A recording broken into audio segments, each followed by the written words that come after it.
காருண்யம். ஜீவகாருண்யமே மோட்ச வீட்டின் திறவுகோல். திருவாரூர் பிரகாச வள்ளலார் அவர்கள் 5/10/1823 ஆண்டு ராமையா மற்றும் சின்னம்மை அவர்களுக்கு 5வது மகனாக மருதூரில் பிறந்தார். அவருடைய இயற்பெயர் ராமலிங்கம். மக்களின் பசியை போக்க வைகாசி 11 1867 ஆண்டு தர்மசாலை தொடங்கினார். அன்று முதல் இன்று வரை அடுப்பு எரிந்து கொண்டே மக்களின் பசியை போக்கி வருகிறது. வடலூரில் 130 ஆண்டுகளுக்கும் மேலாக நம்முடைய நாகப்பட்டினம் தாத்தா சிறப்பான சுவையான உணவை நாள் முழுவதும் வழங்கி வருகிறார். அதேபோல் சென்னை வேளச்சேரியில் தீபமரக்கட்டளை என்ற அமைப்பை நம்முடைய நிறுவினார். தீபமரக்கட்டளையின் ஆரம்ப சேவையாக முதலில் ஞாயிற்றுக்கிழமை மற்றும் விடுமுறை நாட்களில் உணவு சமைத்து பொட்டலமாக கட்டி ரோட்டோர மக்களுக்கு சிறு சேவையாக ஆரம்பிக்கப்பட்டது.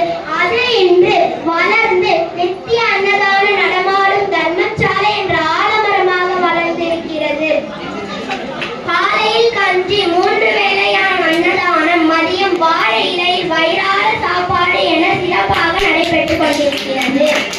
கிராம சேவையாக 20 கிராம தர்மசாலைகள் மூலம் 2000 அன்பர்களின் பசியை போக்கி வருகிறது தீபமரக்கட்டளை. ஒவ்வொரு மாதமும் முதல் ஞாயிற்றுக்கிழமை 100 மாற்றுத்திறனாளிகள் மற்றும் பார்வையற்றோர்களின் குடும்பங்களுக்கு அரிசி மற்றும் மளிகை பொருட்கள் வழங்கப்படுகிறது.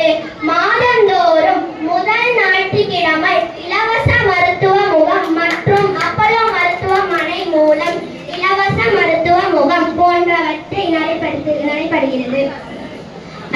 மெய்யூர் கிராம பகுதியில் வாழும் பழங்குடியின மக்களுக்கு தேவையான உணவு, அவர்கள் வாழ்வாதாரத்திற்கு ஏற்ற பொருட்கள் தீபமரக்கட்டளை வழங்கி வருகிறது. தினமும் புற்றுநோய் மருத்துவமனைக்கு உணவு வழங்கி வருகிறது.